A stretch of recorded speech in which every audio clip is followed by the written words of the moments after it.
Claro. Pablo Marchese, profesor de historia, nos acompaña habitualmente y repasamos los temas que nos hacen reflexionar. Nos hacen reflexionar porque la historia de allá lejos está acá cerca.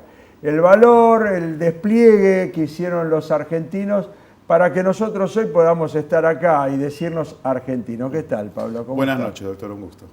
¿Qué recordamos de la batalla de Tucumán? Y en cierto modo es una gran epopeya, yo creo que es cierto, ¿no? A ver. Recordamos que estamos en los comienzos, los primeros años posteriores, ¿no?, a la Revolución de Mayo. Muchas dificultades, muchos inconvenientes. No todo el país pensaba de la misma manera. El sector realista era muy importante, muy fuerte. El autonomismo de las futuras provincias, que constituirían después Provincias Unidas del Río de la Plata, también era importante. Van surgiendo caudillos locales con intereses propios, legítimos también. Tal vez el más conocido de la época sea Gervasio Artigas, ¿no?, en el litoral y la provincia de Uruguay. Y el gobierno porteño, ¿no?, intentando imponer una especie de centralismo y desarrollar las ideas revolucionarias. Belgrano estaba plenamente consustanciado y participa desde el comienzo. Es más, en realidad Belgrano participa ya desde las invasiones inglesas, ¿no? Claro. Siendo un hombre de profundos estudios, que ya los conocemos, abogado de profesión en realidad, sin embargo, militar de vocación, ¿no? Como capitán de milicias participa y luego cumple un rol destacado como vocal en la primera junta. Pero al poco tiempo ya participa en las primeras campañas militares para acentuar justamente las ideas revolucionarias. Claro. Sabemos que ¿Qué era el Ejército del Norte? El Ejército del Norte.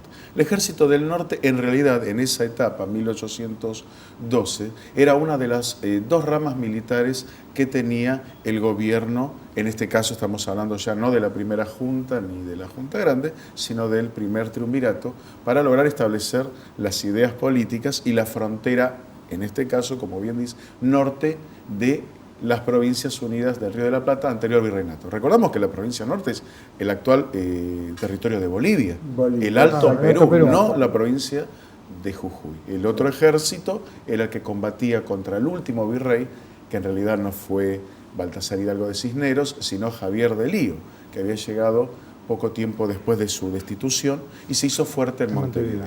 Lo mandan al general Belgrano a tratar de recomponer una situación muy crítica, ya que se había producido el llamado desastre de Huaki. En realidad fue un golpe de mano español que no respetó un acuerdo que había, una tregua. El general Goyeneche actuó, está bien, dicen que la guerra y el amor todo vale, pero no respetó un acuerdo firmado. Claro. Y produce un duro golpe, muy severo golpe a nuestras tropas, que retroceden a pesar de los intentos de Juan Martín de Pueyrredón de manera desordenada. Y es con todo respeto, pero como se utilizaría en ese momento, una chusma militar. Y ahí se logra, digamos, previo a la batalla de Tucumán, uno de los hechos más épicos de la historia argentina, que fue el éxodo jujeño. El éxodo jujeño. Claro. Yo quisiera destacar un detalle de Belgrano. Ustedes sabrá, doctor, sabes, Carlos, que se habla mucho de la diferencia entre militares de carrera y militares vocacionales, como era Belgrano. Por supuesto, en esa época no había muchos militares de carrera. La mayoría se formaron en el fragor de las batallas. Pero Belgrano era un hombre muy instruido militarmente. Aparte de haber ya, como dijimos, combatido en milicias, un hombre que tenía muy claro, había estudiado mucho la situación militar y tenía muy presente que cuando comienza esa retirada no había que dejarle ninguna oportunidad al ejército invasor de Pío Tristán, ejército realista, claro, de más del doble de sus fuerzas, ninguna posibilidad de alimentarse del terreno.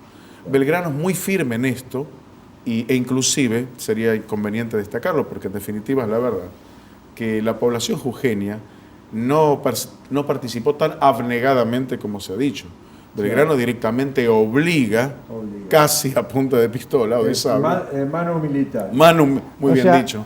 Mano militar. Tristán tenía el doble de su fuerza, pero 5 veces más las baterías que tenía Belgrano.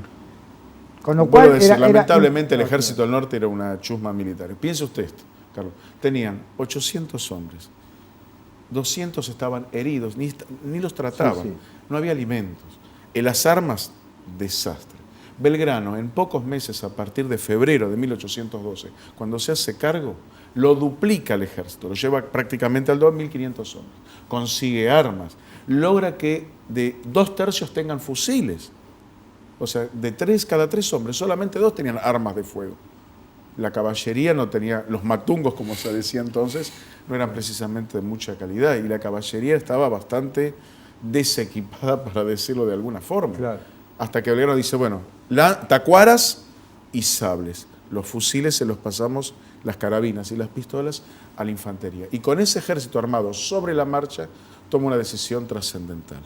¿Qué no se toma esa decisión trascendente? Y la decisión es justamente hacerse fuerte en Tucumán y no retroceder más. La orden que le dio el primer triunvirato dice, retroceda a Córdoba.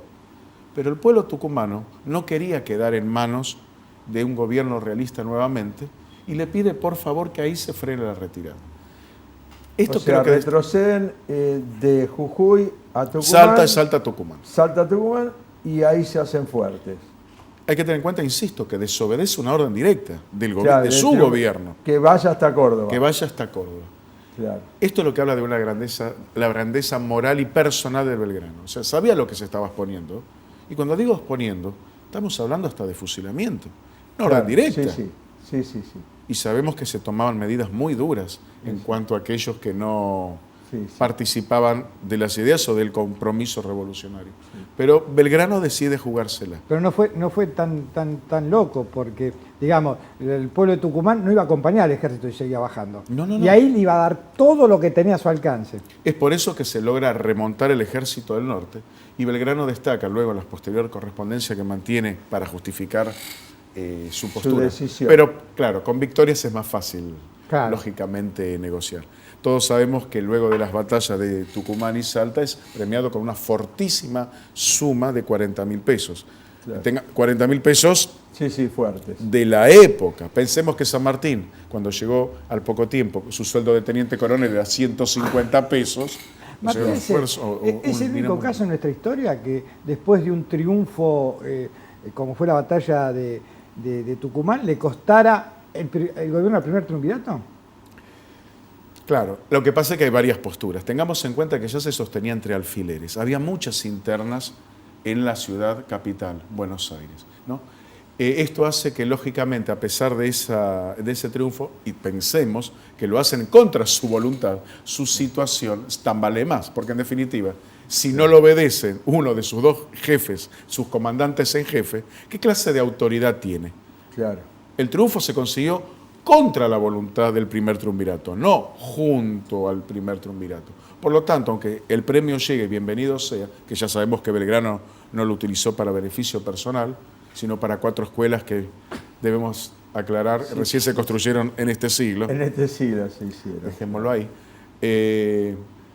Realmente no tenía una autoridad para hacer que lo obedecieran sus jefes. Si no lo obedecen sus jefes, esto fue aprovechado por una facción opositora que decide desplazar ese primer triunvirato, conformar uno nuevo, el cual de cualquier manera conserva uno de sus miembros, que fue Juan José Paso. Claro. Belgrano reconstituye su ejército bajo la advocación de la Virgen de la Merced y le inspira una mística diferente. ¿Cuál era esa mística? ¿De dónde venía esa mística que Belgrano impone a su ejército, a ese ejército desordenado que después tiene un orden, digamos? Diferentes aspectos. Primero, desde un punto de vista estrictamente, concreto, militar, impone una severísima disciplina. Primero hay que reorganizarlos, indudablemente. Y impone un entrenamiento cotidiano, impone que haya una severa disciplina, les da tareas para hacer. Por ejemplo, envía al general González Balcarce, que anteriormente había estado al frente de una columna, a que avance hasta la puna de Atacama porque se da cuenta que necesita información. Eso por un lado. Por otro lado, requiere a Buenos Aires, a pesar de que lo desobedece, que lo ayuden de todas las maneras posibles. Y aquí interviene Pueyrredón, que ya conocemos el valor de Pueyrredón en tiempos de San Martín, pero también colaboró mucho en tiempos de Belgrano, enviándole toda la ayuda que podía, que eran pocos los recursos que le podían suministrar. Y en cuanto a lo que es el aspecto que usted bien dijo, de la mística, él tiene que contar con el apoyo popular. Si en definitiva va a responder a lo que le pide ese pueblo, necesita consustanciarse. Y Belgrano, hombre ilustrado, sin embargo, tenía muy presente lo que era la religiosidad popular. Claro. El dejar su bastón de mando a la Virgen era todo un símbolo. Esta advocación, nos encomendamos a la Virgen. El pueblo del interior el noroeste, profundamente religioso, le da el valor que tiene en ese momento. No lo hizo de una manera demagógica, lo hizo con fe.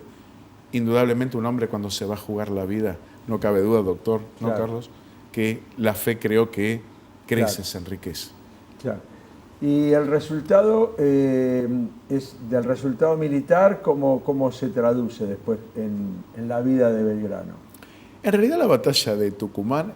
Claro, no se sabe cómo termina. En realidad fue tablas. Fue a tablas. Fue a tablas. Esa es la la que verdad. derrota es la de Salta. La de Salta es decisiva. Claro. No sabemos por qué se retira Pío Tristán. Algunos, el general realista. Como anécdota, sabemos que había sido compañero de estudios de Belgrano, tenían una muy buena relación, mantenían relación epistolar, todavía se intercambiaban cartas. Hay una anécdota que tal vez los conozca, doctor, la de que el general Pío Tristán le envía una caja de puros para distribuir entre oficiales prisioneros y pone en cuartel general del Ejército Grande.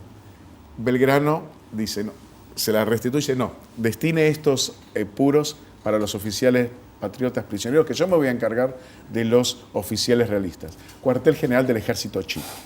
Tenían esa relación que no impedía que cada uno defendiera un punto de vista diferente.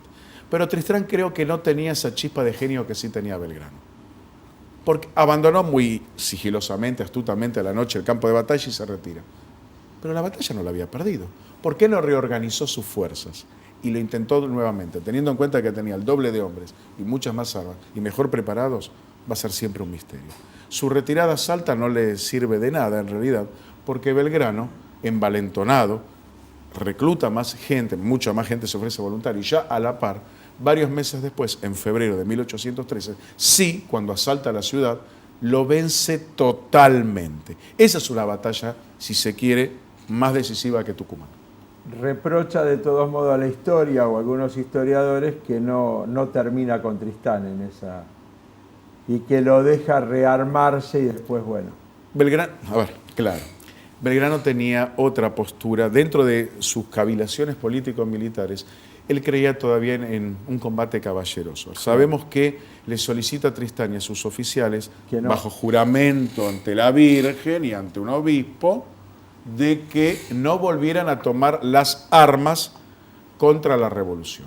Para gente de honor era un juramento sagrado, pero guerra al fin, luego los realistas con otro obispo, ¿no? El obispo de Lima, hacen abjurar a todos, vuelven a combatir, y un jefe más enérgico y más capaz que Tristán, como es Goyeneche, directamente aprovecha lamentablemente los fallos posteriores de Belgrano, que se dirige al Alto Perú, y como sabemos los vence en Vilcapugio y Ayohuma. Resultado, volvemos a una situación de tablas negativa para nuestro país, retrocede el Ejército del Norte y, como sabemos luego, entra la figura del general José de San Martín. Que ya es otra historia. Ya es otra historia. Bueno, te agradecemos, Pablo. Siempre un placer estar acá. Bueno, muchas gracias. Seguimos con cuestiones y contrapuntos.